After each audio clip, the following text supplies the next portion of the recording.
それでは国際コミュニケーションコースです。まずはじめにコース長のムタより皆様に挨拶があります。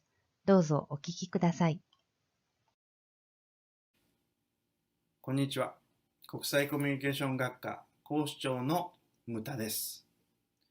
今日、オンラインオープンキャンパスに来てくれて嬉しいです。ありがとうございます。国際コミュニケーションコースでは、言葉についてたくさん勉強することができます。例えば、日本語、英語、韓国語、中国語です。他に文化が違う人との付き合い方やビジネスマナー、コンピューター、ホテル、茶道、スポーツなども一緒に勉強します。卒業した後は日本の会社で働いたり、自分の国へ帰ってから仕事をしたりします。また、4年生大学へ新しく入り直す学生もいます。ほとんどの学生が授業が終わった後や週末にアルバイトをして頑張っています。休みの時はハウステンボスやパールシーリゾートなどで楽しい時間を過ごしています。なぜなら長崎短期大学の ID カードがあれば無料で利用することができるからです。また、佐世保にはアメリカの軍の基地があります。約6000人のアメリカの方が住んでいます。日常的にも英語を使う機会がある町です。そのため、佐世保の人たちは外国人に対してとてもフレンドリーだと思います。美しい自然と空気がおいしい佐世保は食べ物も新鮮でとってもおいしくて安いです。勉強するには最高の場所です。ぜひ国際コミュニケーションコースの皆さんの夢をつかんでください。待っています。国際コミュニケーションコースは長崎短期大学の中で最も多くの外国にルーツを持つ学生が集まって一緒に学んでいます。2021年度のデータでは国籍はご覧のように多く、学生の母語も多様化しています。それでは次からは皆さんが入学した後に何をするかを見てみましょう。まずはじめに語学に関してです。国際コミュニケーションコースでは自分の将来を考えて専門的に学びたい言語を選ぶことができます。日本語、韓国語、英語、中国語の中から選びます。時々留学生はどれを勉強するか悩みますが、外国にルーツのある多くの留学生たちは日本語を選ぶことが多いです。ですので、ここからは日本語を学ぶ留学生の学びにフォーカスして説明いたします。本コースでは、日本で生活する生活者としての教育を目的としています。そのために、カリキュラムは、総合的な日本語の運用能力を育成するようにプログラムしています。3つの円をご覧ください。本コースの学びの基本となる日本語、比較文化、総合学習がそれぞれ影響し合っています。そのために、ご覧のような授業がそれぞれに設定されています。1年生の時は基礎的な知識を勉強しますが、少し難しい時があります。そのため、2年生の先輩がチューターとして1年生を助けます。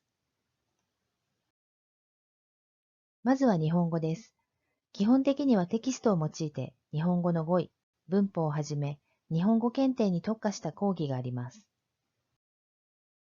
本コースでは、アウトプットの機会を増やすために、日本語多読を軸として、読む力をつけた後に、カードを用いた文章構成力の育成、紙芝居の実演、ビブリオバトルなどを実施しています。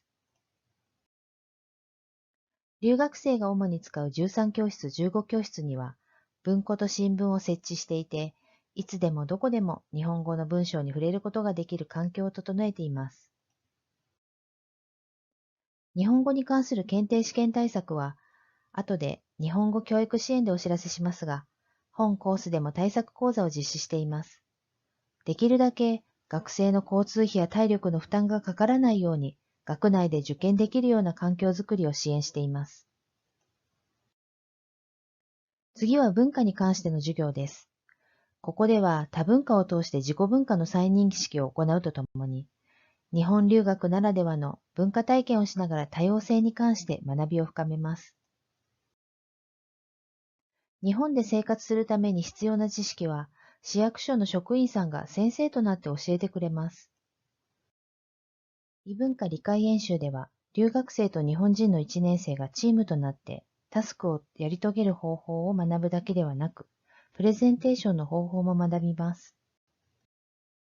グローバルリーダーシップ研修では、学生が自分たちでスタディートリップを企画しました。